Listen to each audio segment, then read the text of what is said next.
Magandang gabi kapatid kaibigan, narito pong muli ang inyong kaibigan si Brother Albert upang magbahagi ng salita ng Diyos sa gabing ito. Ang topic ko sa gabing ito ay pinamagatan ko na ang mga bagay na inihayag na at itinakda. Kapatid kaibigan, ito ay may dalawang bahagi. Ang una ay ang nagaganap na at nangyayari na sa ating kasalukuyang panahon. Ang pangalawa,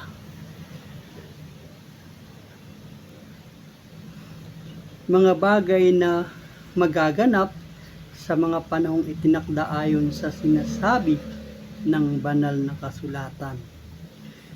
Mga kapatid kaibigan, ito ay kinabibilangan ng 5 pangyayari o kaganapan na isa-isa nating tatalakayin sa gabay at tulong ng banal na Espiritu sa gabing ito, at ito ay narito ang pagkakasunod. Ang pagliligtas, ang pagdagit, ang kapighatian, ang 1,000 taon ng paghahari, at ang bagong langit, ang bagong lupa. Una, ang pagliligtas. Alam mo ba kapatid na ang pagliligtas ay nagaganap na sa ating kasalukuyang panahon? Ating basahin kung ano ang sinasabi sa aklat ng 2 Corinthians chapter 6 verse 2, at ganito ang nasulat: sapagkat sinabi niya, sa panahong ukol kita'y pinakinggan, sa araw ng pagliligtas kita'y sinaklolohan. Narito ngayon ang panahong ukol, narito ngayon ang araw ng kaligtasan. Ano po ang sabi? Ngayon ang araw ng kaligtasan. Yun po ang sabi sa ating binasang talata sa 2 Corinthians chapter 6 verse 2, na kung saan malayang na ipangangaral ang ebanghelyo para matawag ang pansin ng makasalanan na magsisi at magkaroon ng pananampalataya kay Kristo, at doon sa sino mang sasampalataya ay magkaroon ng buhay na walang hanggan, gaya ng sinabi sa aklat ng John chapter 5 verse 24, na ganito ang mababasa: katotohanang sinasabi ko sa inyo, ang dumirinig ng salita at sumasampalataya sa kaniya na nagsugo sa akin ay may buhay na walang hanggan, at hindi na papasok sa paghatol, kundi lumipat sa kabuhayan mula sa kamatayan. Yan po ang sabi, hindi na papasok sa paghatol, kundi mula sa kamatayan patungo sa kabuhayan. Pero alam mo ba kapatid kaibigan, na kung saan tayo sa ating kapanahunan ngayon ay nabubuhay pa sa biyaya, na kung saan ay malaya pa tayong nakakapakinig ng salita ng Diyos dahil sa ibinabahagi pa ng mga mangaral ang ebanghelyo na may kalayaan. Pero alam mo ba kapatid kaibigan, na darating ang panahon at hindi magtatagal na ito ay matatapos. At kung ito'y matapos na, ay mawawala ang kalayaan. Maipangaral ang Ebanghelyo na di gaya ng kasinglaya na tinatamasa natin ngayon ng pangangaral ng Ebanghelyo. Kaya kapatid kaibigan, sana samantalahin natin ang pagkakataon.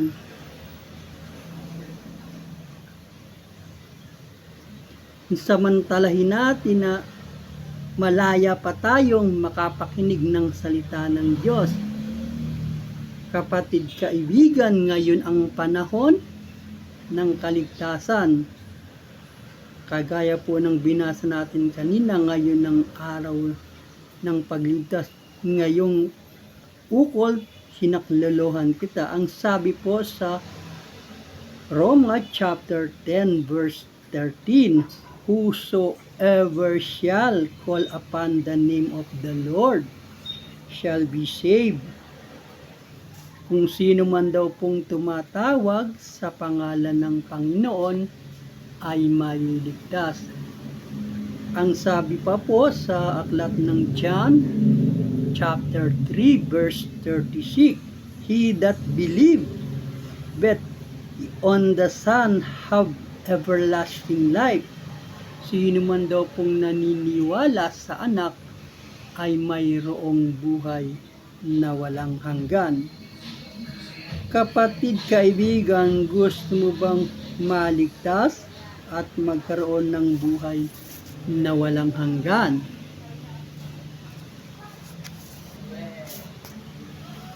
Kapatid kaibigan, sa ating pagpapatuloy, atin namang talakayin ang patungkol sa may kinalaman sa pagdagit. Nasa pangalawang kaganapan na po tayo, na kung saan tinalakay natin ang pagliligtas. Ngayon po ay nandito na tayo sa pangalawang kaganapan, ang pagdagit o yung tinatawag na rapture. Ano ba ang rapture? Kapatid kaibigan, ako ay nag-research patungkol sa salitang rapture. At ito ang aking napag-alaman. Kapatid kaibigan, ang salitang rapture ay hindi mababasa sa Biblia ng literal sa salitang rapture, o sa halip mababasa doon sa 1 Thessalonians chapter 4 verse 16 and 17 ang salitang catch up, na sa Greek word ng salitang rapture ay harpazo, na sa salitang Latin naman ay rapturo, galing sa salitang rapio na isinalin sa salitang harpazo, na kung saan ang Ingles na salita ng rapture ay nagmula. Iyan po ang kahulugan ng salitang rapture. Ngayon sa aking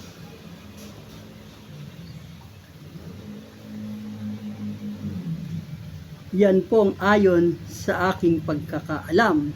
Kapatid kaibigan, dumako na tayo sa mas malalim na kahulugan nito. Kapatid kaibigan, ang pagdagit na magaganap ay eksklusibo lang sa mga taong tumanggap sa Kanya. Oo, kapatid kaibigan, tama ang narinig mo.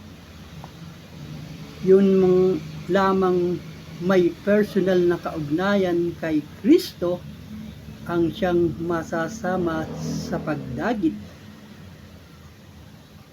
Si Jesus ay bababang muli para tipunin ang mga taong ipinanganak na muli sa Espiritu, yung tinatawag na born again in Spirit. Kaya hindi lahat ay makakasama sa mga dadagitin o yung irarapture.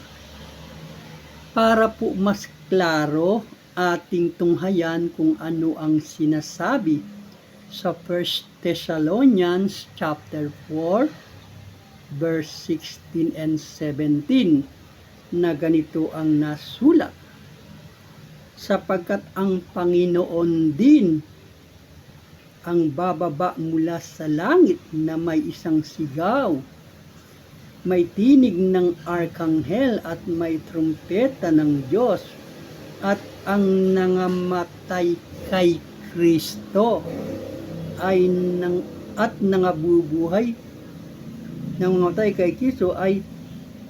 nangabubuhay na maguli at gayon din yung mga namubuhay na maguli kung magkagayon tayong nangabubuhay pa na nga natitiray aagawin kasama nila sa alapaap upang salubungin ang Panginoon sa himpapawid. Ano po ang sabi? Ang mga nangamatay kay Kristo. Ibig sabihin po, yun lamang pong may relasyon kay Kristo, yung mga patay man na nauna na o nabubuhay pang natitira, ang maisasama lamang sa pagdagit. Kaya po nasabi kong eksklusibo doon po lamang sa mga taong may kaugnayan kay Kristo, upang salubungin sa himpapawid. Yun po ang sabi sa 1 Thessalonians chapter 4 verses 16 and 17. Mga kapatid, kaibigan, yamang nalaman mo na hindi pala lahat ay makakasama na dadagitin sa himpapawid. Kung hindi yun lamang mga may kaugnayan kay Kristo ang makakasama sa pagdagit sa himpapawid, na namatay na o buhay pangdaratnan ayon sa ating binasa kani-kanina lamang sa 1 Thessalonians chapter 4 verse 16 and 17. Kapatid, kaibigan, ikaw ba ay mayroon ng personal na kaugnayan o relasyon kay Kristo? Naranasan mo na bang ipanganak na muli sa Espiritu, yung tinatawag na born in Spirit? Ito, kapatid, ay isa sa pangunahing requirements to go in heaven with Christ. Para lalo nating maintindihan, ating basahin ang aklat ng John sa John chapter 3 verse 3, 5, 6, and 7. At ito ang sinasabi: Katotohanan, katotohanan, sinasabi ko sa iyo, maliban na ang tao'y ipanganak na muli, ay hindi siya makakakita ng kaharian ng Diyos. Sumagot si Jesus, katotohanan, katotohanan, sinasabi ko sa iyo, maliban ang tao'y ipanganak sa tubig at sa Espiritu, ay hindi siya makapapasok sa kaharian ng Diyos. Ang ipinanganak ng laman ay laman nga. Ang ipinanganak sa Espiritu ay Espiritu nga. Kasi po, kapatid, kaibigan, mayroon pong dalawang uri ng kapanganakan.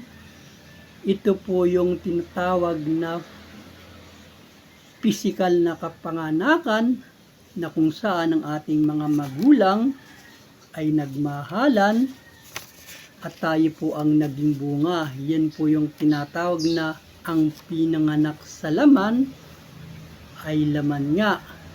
Pero dahil tayo po ay kinukompose ng body, spirit, and soul, kailangan po ang ating spiritual ay ma-reborn maipanganak pa muli. Bakit? Kasi po kung matatandaan nyo doon po sa aklat ng Genesis kung saan ang ating unang magulang na si Eva at si Adan ay pinagbilinan ng ating Panginoon sa hardin ng Eden na huwag kumain ng bunga ng pagkaalam ng mabuti at masama.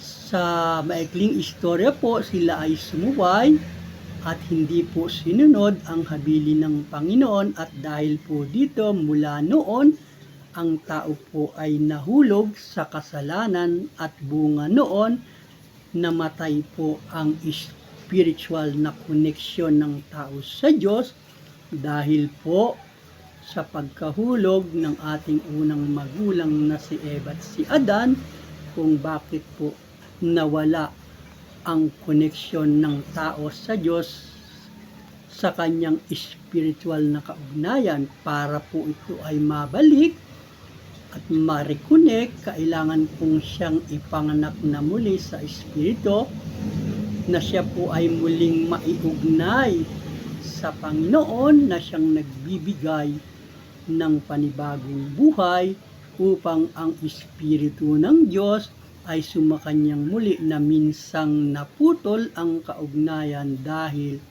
sa pagkahulog ng tao sa kasalanan. Yan po ang tinatawag na born again in spirit, na muling ipanganak sa espiritu dahil namatay po ang kaugnayang espiritu ng tao sa Diyos nung panahong siya'y nagkasala.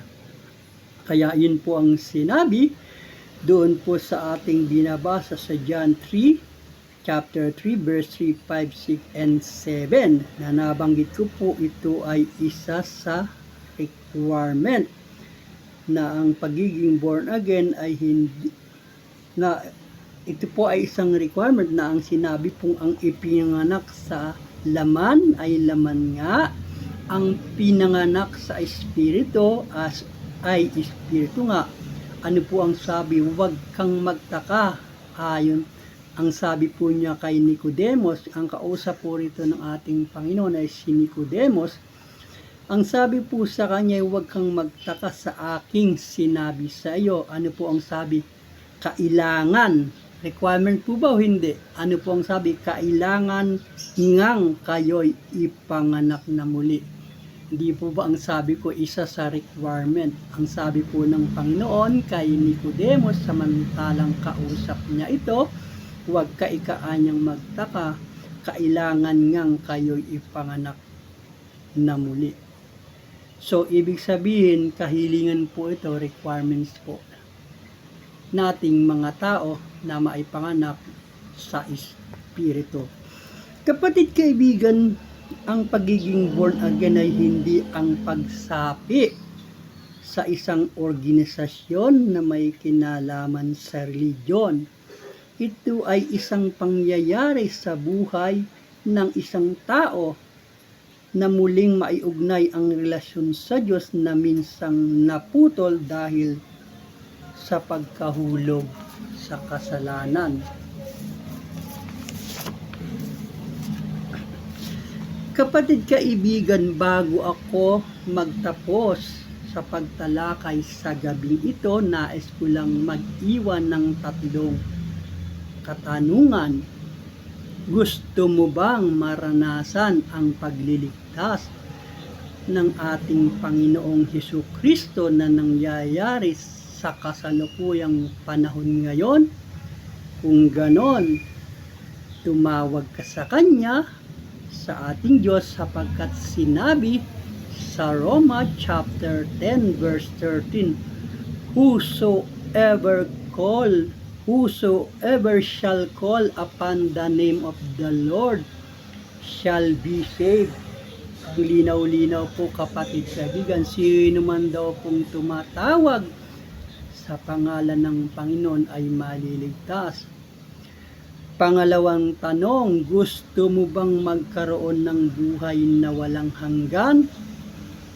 Kung ganon, sumampalataya ka kay Jesus, kung saan ay sinabi sa aklat ng John chapter 3 verse 36, "He that believeth on the Son have everlasting life." Kung sino daw pong naniniwala at sumasampalataya sa anak ay may buhay na walang hanggan.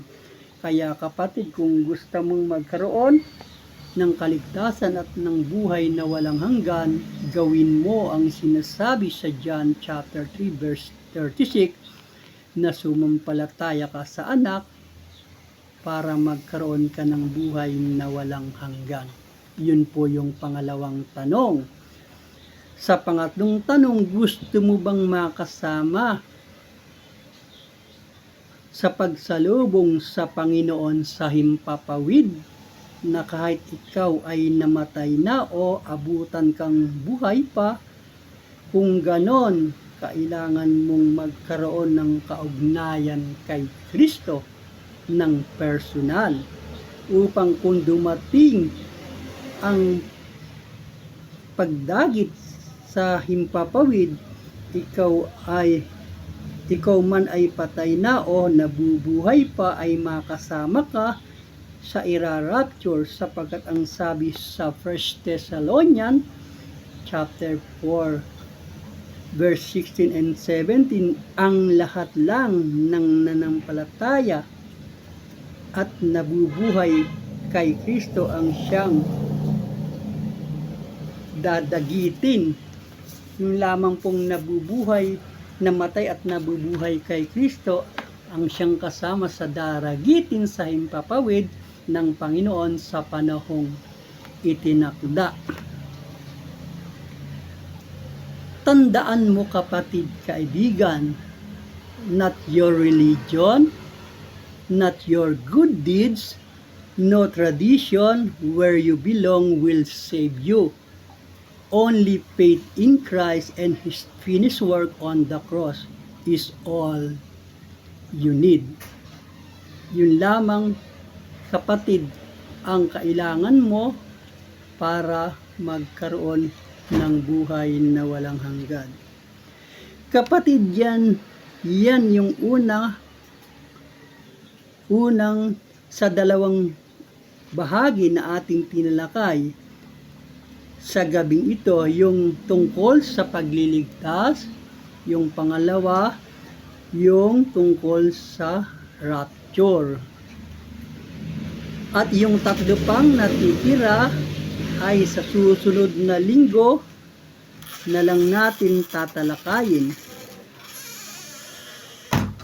Hindi kasi kaya sa isang talakayan lang dahil sobrang haba.